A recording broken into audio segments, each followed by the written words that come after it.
Cet épisode est une présentation de l'Université du Québec à Montréal. www.uqam.ca.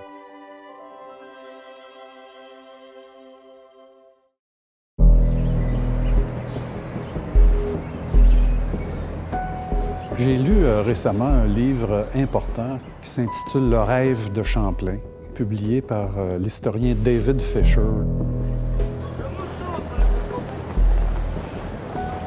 Dans le cas de Champlain, l'image qu'on nous en avait donnée, c'était une espèce de petit monsieur précieux qui a été envoyé au Canada pour convertir les sauvages. Alors, dans ce livre-là, je découvre que c'est complètement différent. Champlain, c'est un grand navigateur, c'est un cartographe, c'est un lobbyiste qui s'est battu en France, il a traversé l'Atlantique 27 fois en 30 ans. Dans ma participation au livre sur la Révolution tranquille, j'ai également voulu montrer la même chose, que les gens qui ont lancé la Révolution tranquille, c'était des gens qui avaient de la vision. C'était la même chose que dans le cas de Champlain. Ce gars-là avait une vision claire de ce qu'il voulait faire, qu'il l'a fait avec succès. Pierre Fortin est professeur émérite au département des sciences économiques de l'UQAM. Depuis 35 ans, il cumule des centaines d'interventions publiques sur des enjeux d'économie et de fiscalité. Il est avec nous aujourd'hui pour parler de l'évolution économique du Québec depuis les débuts de la Révolution tranquille. Si on commençait en parlant de l'avant-Révolution tranquille, à quoi ressemblait le développement économique avant 1960? Certains économistes ont dit que la croissance était plus intéressante avant 1960 plutôt qu'après. Qu'est-ce que vous en pensez? On croissait à peu près au même rythme que les autres. Il y avait une excellente croissance économique pour tout le monde en Amérique du Nord dans les années 50, mais on était toujours à croître à un niveau de vie qui était inférieur aux autres. On restait à 80 du niveau de vie de l'Ontario à peu près à cette époque-là. Non seulement ça, mais l'emploi était sur la pente descendante au Québec, alors qu'ailleurs, ça se maintenait. Le taux de chômage au Québec augmentait particulièrement parmi les hommes. En plus, nos femmes entraient de plus en plus nombreuses dans la population active, mais à un rythme beaucoup plus lent qu'ailleurs au Canada. Donc, nos femmes tiraient de l'arrière également à cette époque-là. Et finalement, évidemment, la statistique qui est dévastatrice, c'est que le salaire moyen de l'homme canadien-français de l'époque était à peine plus que la moitié de ce que c'était ailleurs au Canada. Dans l'ensemble, quelles étaient les grandes lignes du projet de la Révolution tranquille? Le projet était très clair. M. Lesage l'a bien défini sur le plan économique, évidemment. Dans son budget d'avril 1962, il posait 4 objectifs pour le Québec. Le premier, c'est qu'on rattrape le reste du Canada en termes de scolarisation. Deuxièmement, qu'on les rattrape sur le plan du développement économique. Troisièmement, que les francophones au Québec atteignent une maîtrise de l'économie qui soit proportionnelle à leur poids démographique. Et quatrièmement, ils voulaient qu'on ait une société où il y avait moins de pauvreté, plus de bien-être, moins de maladies. Le niveau de santé était mauvais au Québec à l'époque. Donc, il y avait ces 4 objectifs-là. Et dans les 50 dernières années, ce qui est intéressant d'observer, c'est comment on a réalisé ces objectifs-là. Est-ce qu'on l'a réalisé et jusqu'à quel point? Monsieur Fortin, un des grands chantiers des acteurs de la Révolution tranquille, ça a été de niveler vers le haut la scolarité des Québécois. À quoi ressemblait l'état de la situation? Mais au fond, à la fin des années 50, au Québec, il n'y avait pas plus que le tiers des jeunes de 25 ans qui atteignaient la 11e année à l'école. Et donc, on tirait beaucoup de l'arrière sur le reste du pays où il y avait plus que la moitié des jeunes qui obtenaient un diplôme secondaire. Et par rapport au reste de l'Amérique du Nord, où se situaient les Canadiens français par rapport aux autres résidents de l'Amérique du Nord? Une chose qui est assez intéressante comme comparaison à faire, c'est de comparer les Canadiens français de l'époque, au début des années 60, avec les Noirs américains. Parce que nous, on était en dessous des Anglo-Québécois, comme eux, les Noirs américains, étaient en dessous des Blancs américains. Alors, à la fois sur le plan du salaire, nous, on avait à peu près un peu plus que 50 du salaire des Anglo-Québécois et les Noirs américains avaient à peu près le même pourcentage du salaire des Blancs américains. Donc, quand Pierre Vallière a déclaré qu'on était les nègres blancs d'Amérique, lui, il pensait faire une envolée oratoire pour convaincre ses partisans sur le plan politique, mais dans le fond, il disait l'exacte vérité. Et par rapport aux Noirs américains, même, le nombre d'années complétées à l'école était inférieur parmi les Canadiens français que parmi les Noirs américains. On critique souvent le modèle économique québécois en faisant référence à son retard par rapport à l'Ontario.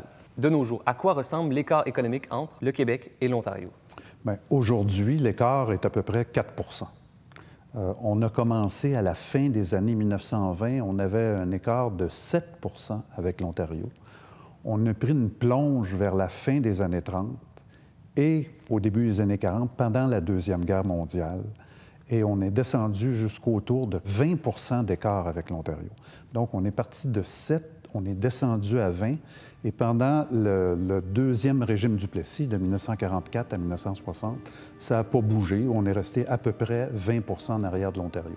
Mais depuis 1960, avec la Révolution tranquille et tout ce qui s'est produit depuis ce temps-là, on a réussi à remonter la côte et même à dépasser le niveau de la fin des années 20.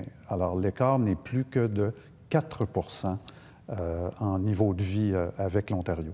Et comment expliquer les 4 restants entre le Québec et l'Ontario? Bien, dans le fond, il n'y en a pas d'écart. L'écart, c'est 0 avec l'Ontario.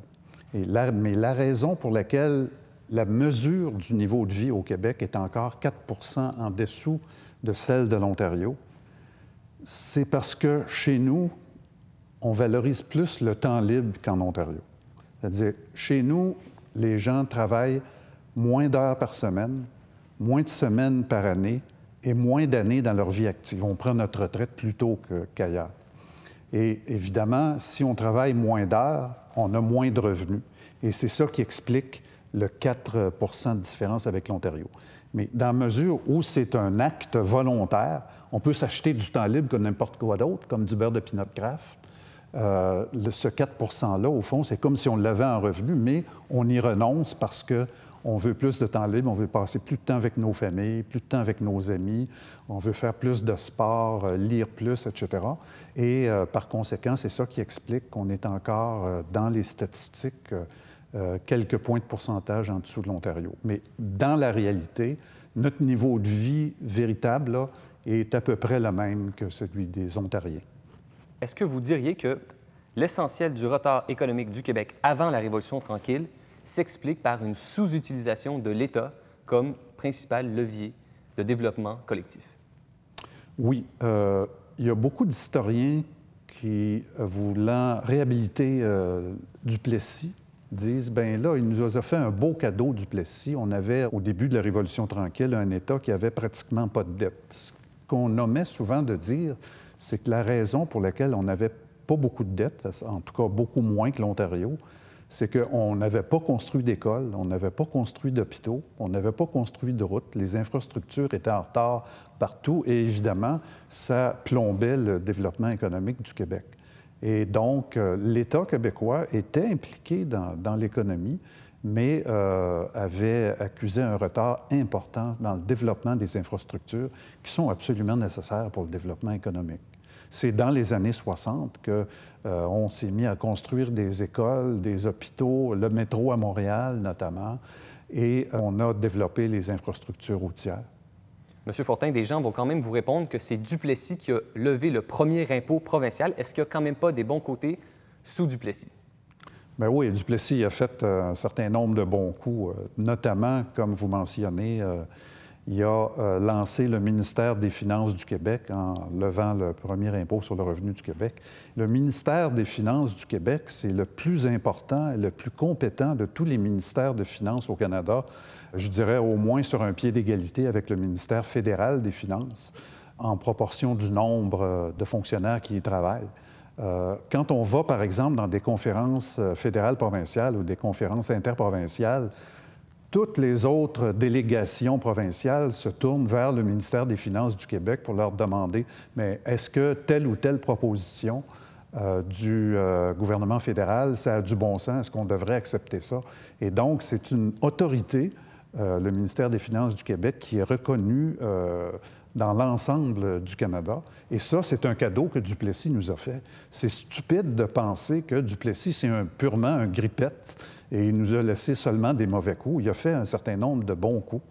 Dans votre chapitre du livre dont on parle aujourd'hui, La Révolution tranquille en héritage, vous dites qu'un des plus grands succès des 50 ans qui ont suivi la Révolution tranquille, c'est peut-être d'avoir fait du Québec la société la moins inégalitaire en Amérique du Nord. Bien, vous me devancez. Effectivement, si on regarde les 50 États américains, les 10 provinces canadiennes, c'est au Québec que les inégalités de richesse sont les moins prononcées de tout. Souvent, les gens parlent de la montée des inégalités qui est réelle à travers le monde, mais au Québec, c'est là où ça s'est moins produit dans les 50 dernières années. Est-ce qu'on peut dire que, selon vous, la pauvreté au Québec, elle est moins grave qu'ailleurs en Amérique du Nord? Oui. Si on prend les taux de pauvreté, des définitions internationales, si vous voulez, les pays les plus avancés d'Europe sont les moins inégalitaires. Au deuxième rang vient le Québec, au troisième rang le reste du Canada et au dernier rang les États-Unis. Donc, en Amérique du Nord, le Québec est la société la moins inégalitaire. Notre taux de pauvreté est le plus bas et la proportion du revenu intérieur, du revenu national, qui est capté par le 1 % le plus riche, est plus faible au Québec que partout ailleurs. C'est 7 % au Québec parmi les francophones, c'est 14 % au Canada anglais et c'est 24 % aux États-Unis. Donc, il y a 3 fois moins de concentration de richesse dans les mains des plus riches au Québec qu'ailleurs en Amérique du Nord. On a entendu que le niveau de vie des Québécois était de 45 % inférieur à celui des Américains. Qu'est-ce que Pierre Fortin pense de ça? Notre niveau de vie y est inférieur à celui des Américains, mais il n'est pas de 45 % inférieur à celui des Américains, il est à peu près de 20 %. La raison, tout simplement, c'est que les gens qui ont sorti les chiffres de 45 % en arrière des Américains n'ont pas vraiment pris la peine de tout calculer, le taux de change correct, les différences de niveau de vie, de coût de la vie entre le Québec et le reste du Canada, le temps libre, etc. Si on regarde la réalité telle qu'on peut la décrire avec les méthodes statistiques reconnues, on est 20 % en arrière des Américains. Donc, premièrement, la situation est moins mauvaise qu'on le dit. Et deuxièmement, il reste quand même qu'on a un 20 % à combler de retard de niveau de vie par rapport aux Américains. Et c'est certainement un des défis pour les années à venir, les décennies à venir, de combler ce retard-là. Pour expliquer l'écart historique du taux de chômage entre le Québec et le reste du Canada, des gens ont mis en cause la syndicalisation plus élevée des Québécois. Qu'est-ce que vous pensez de ça? Tout d'abord, le taux de chômage du Québec qui était très nettement au-dessus de la moyenne canadienne en dehors de notre province.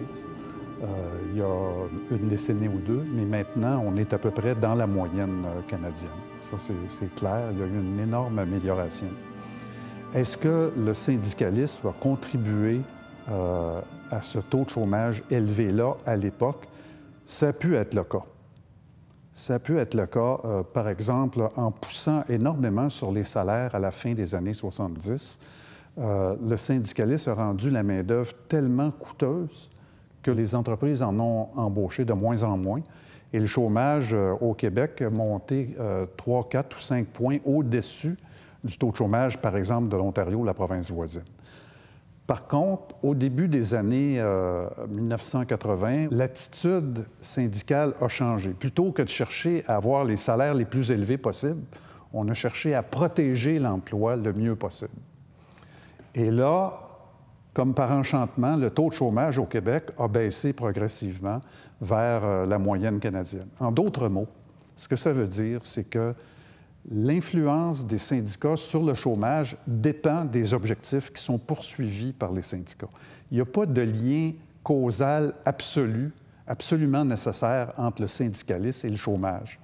Dans bien des pays qui sont beaucoup plus syndicalisés que nous, le chômage est beaucoup plus bas qu'ici. Puis dans des pays qui sont moins syndicalisés que nous, mais le chômage est plus élevé qu'ici. Donc, il ne faut pas voir de lien absolument nécessaire entre le syndicalisme et le taux de chômage. Mais dans certaines circonstances, si le syndicalisme exagère du côté salarial, ça peut avoir comme conséquence d'entraîner du chômage.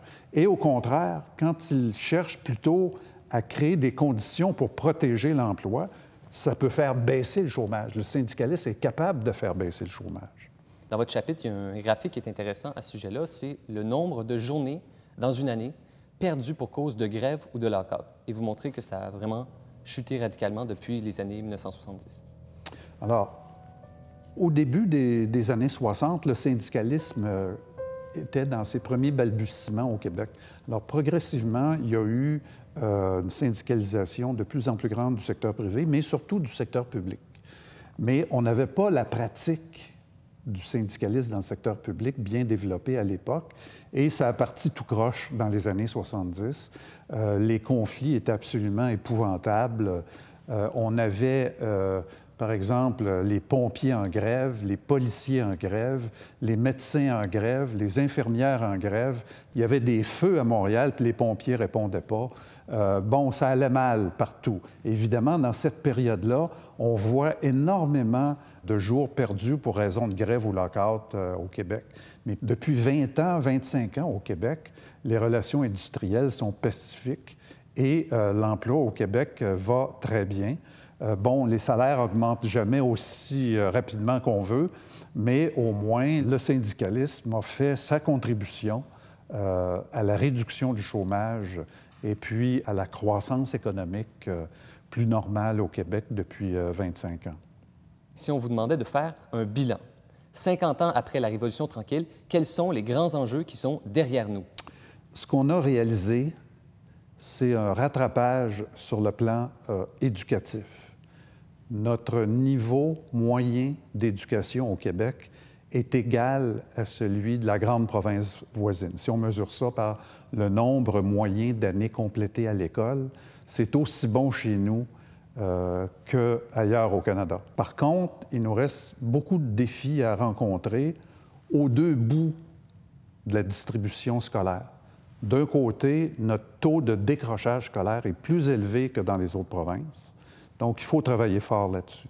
Et de l'autre, notre taux de diplomation universitaire est plus faible que dans les autres provinces et il faut travailler là-dessus. Une autre réalisation de la Révolution tranquille, c'est qu'on a rattrapé en niveau de vie la province voisine. Troisième chose qu'on a réalisée, c'est qu'on maîtrise notre économie, en gros, au Québec, en proportion adéquate avec notre poids démographique. Par rapport aux Anglo-Québécois, on est très bien partagé. Eux ont 20 du total, ou les allophones aussi, j'inclus là-dedans, et les francophones, 80 du total, à part des entreprises étrangères. Donc, ça aussi, c'est une autre partie du succès de la Révolution tranquille. Et finalement, on a atteint un niveau d'égalité sociale qui est sans comparaison avec le reste de l'Amérique du Nord. Monsieur Fortin, on vient de parler des enjeux qui sont derrière nous, 50 ans après la Révolution tranquille. Et si on vous demandait maintenant de dresser un portrait des enjeux qui sont devant nous? Un des enjeux les plus importants, c'est le vieillissement démographique. Pourquoi c'est un enjeu? C'est parce que le vieillissement de la population va nous amener des coûts de santé beaucoup plus importants. Ça coûte 5 à 6 fois plus cher soigner les personnes plus âgées que les personnes plus jeunes. Et par conséquent, comme les baby boomers sont très nombreux et partent à la retraite, bien, ils vont être très nombreux tout à l'heure à demander des soins, puis ils vont avoir raison de le demander, évidemment, ils ont payé pour. Deuxièmement, ces baby boomers-là qui partent à la retraite n'ont pas fait beaucoup d'enfants. Ils en ont fait 1 ou 2, alors que dans des générations antérieures, c'était 3 ou 4 enfants, même 5 enfants. Et donc, il va y avoir moins d'impôts qui vont rentrer pour financer les services publics. Moins de revenus, moins d'impôts. Donc, on a un défi à rencontrer là. Comment on va faire dans une situation où il y a moins de jeunes pour financer les services publics et il y a plus de personnes âgées qui ont besoin de soins? Et c'est ça la partie économique du vieillissement démographique. Est-ce qu'on peut améliorer l'efficacité avec laquelle on gère notre domaine de la santé? C'est les défis qu'on a rencontrés du point de vue du vieillissement démographique. Dans votre article, vous dites qu'un des grands enjeux qui est devant nous, c'est celui du contrôle de la dette et du contrôle des dépenses. Oui, la dette, il faut la contrôler, évidemment. Le Québec est un des États les plus endettés de tous les pays riches. Au Canada, on est la province la plus endettée. On n'est pas rendu au point où la Grèce en est rendue, là. On s'entend, là, on n'est pas sur le bord de la faillite, là. Ça reste gérable, mais il faut être prudent avec l'endettement. En d'autres mots, il faut que l'État québécois apprenne à payer ses factures. En tant qu'économiste, quels sont les auteurs et les théories économiques qui vous ont inspiré depuis 40 ans? Bon, mais je pense que le plus grand économiste du 20e siècle, c'est John Maynard Keynes, qui est un économiste britannique, qui s'est beaucoup impliqué dans la vie publique. Il a été conseiller auprès des premiers ministres britanniques. C'est lui qui est à la base des arrangements monétaires internationaux qui ont suivi 1945, etc. Puis ça, c'est aussi ce que, personnellement, je trouve que les économistes devraient faire. Pas tout le monde, là, chacun sa spécialisation. Il y en a qui ont de la misère à sortir en public. D'autres, il y a des économistes qui ont de la misère à rester en privé, qui sont seulement en public. Mais moi, personnellement, j'aime avoir un pied sur le plan de la recherche et l'autre pied dans la vie publique. En 2005, vous avez signé le Manifeste pour un Québec lucide, mais on peut aussi vous lire ou vous voir prendre la défense des syndicats, des garderies subventionnées et aussi des hausses fréquentes du salaire minimum. Est-ce qu'on peut classer Pierre Fortin dans une catégorie de penseur économique de gauche ou de droite? Ben, je suis plutôt social-démocrate, disons centre-gauche, si vous voulez me catégoriser, là. C'est à peu près comme ça.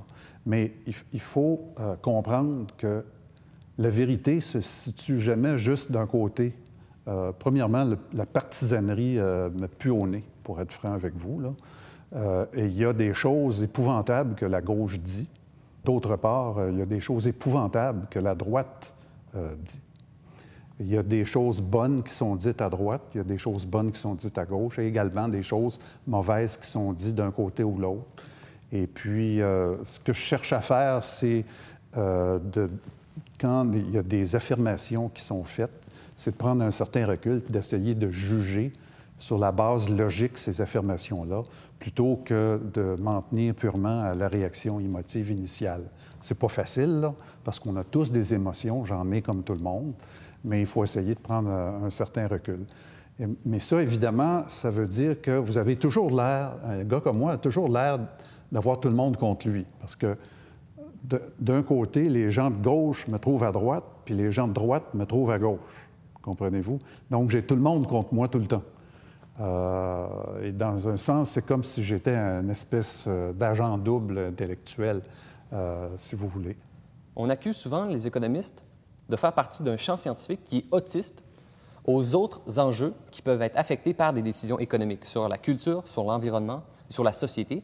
Est-ce que vous pensez que les économistes gagneraient à être davantage interdisciplinaires?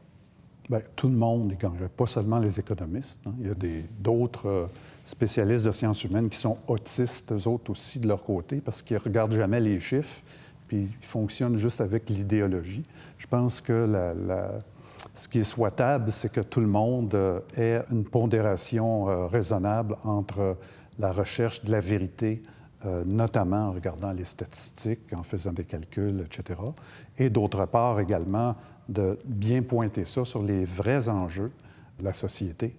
Par exemple, sur le plan de l'environnement, l'un des plus grands rapports des dernières années qui a été produit a été par l'ancien économiste en chef de la Banque mondiale, Nicolas Stern, et ça a eu une énorme influence. Et ce n'est pas un sociologue là, qui a fait ça, c'est un économiste qui s'est préoccupé de l'environnement. Alors, quand les gens disent, les économistes, sont négatifs sur l'environnement. Je ne sais pas à qui ils pensent, mais ils ne pensent certainement pas aux meilleurs économistes. Sur le plan de la culture, par exemple, tout le monde sait en économie que quand on a des économies d'échelle d'un domaine, il faut que l'État intervienne pour corriger la situation. Par exemple, pour diviser un film, ça coûte 10 millions pour faire la première cassette et 77 cents pour la deuxième cassette. Donc, il y a une énorme économie d'échelle.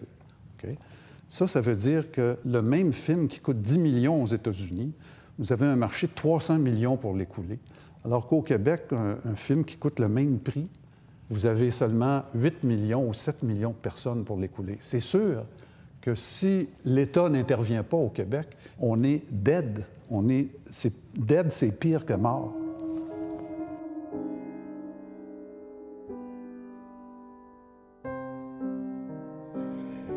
J'ai certainement un côté pourfendeur de mythes. Débusquer les erreurs, c'est très important pour moi.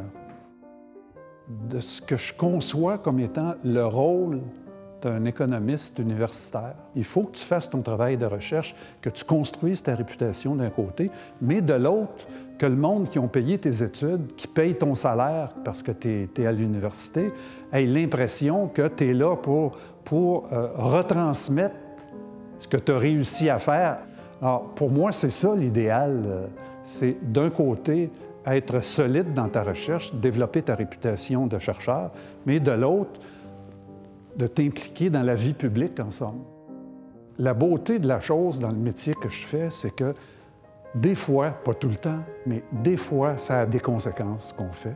Puis on espère évidemment que c'est des conséquences pour le mieux, pour le bien-être des gens.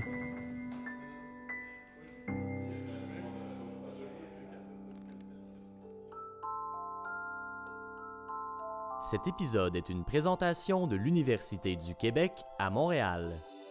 www.uqam.ca